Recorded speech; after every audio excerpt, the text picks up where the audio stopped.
السلام علیکم میرا مسلمان بھائی اور بہنوں، جان لے کہ تیمم اس شخص کے لیے جائز ہے جو کسی طرح بھی پانی کے استعمال پر قادر نہ ہو۔ سورہ مائدہ آیت نمبر 6 کے اندر اللہ تبارک و تعالی نے فرمایا فَلَمْ تَجِدُوا مَاءً فَتَيَمَّمُوا صَعِيدًا طَيِّبًا، پھر اگر تم نہ پاؤ پانی تو تیمم کر لو پاک مٹی سے۔ نبی کریم صلی اللہ علیہ وسلم نے ارشاد فرمایا، پاک مٹی مسلمانوں کو پاک کرنے والی ہے، اگرچہ 10 سالوں تک پانی دستیاب نہ ہو۔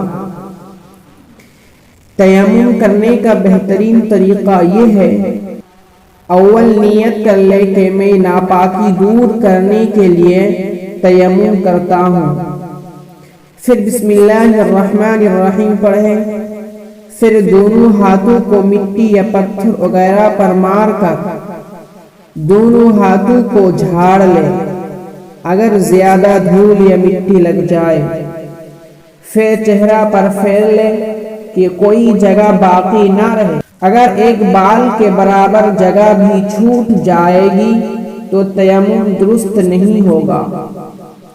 اسی طرح دونوں ہاتھوں کو مٹی پر مار کر پہلے دائیں ہاتھ پھر بائیں ہاتھ پر پھرائے۔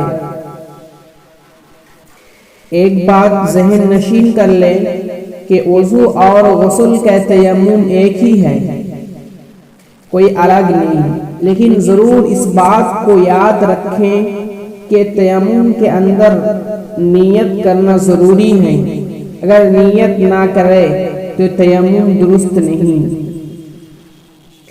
تیمم ان چیزوں سے درست نہیں ہے جو جل کر راکھ ہو جاتا ہے، مثلا لکڑی، گھاس وغیرہ۔ تیمم مٹی یا جنس مٹی سے کریں۔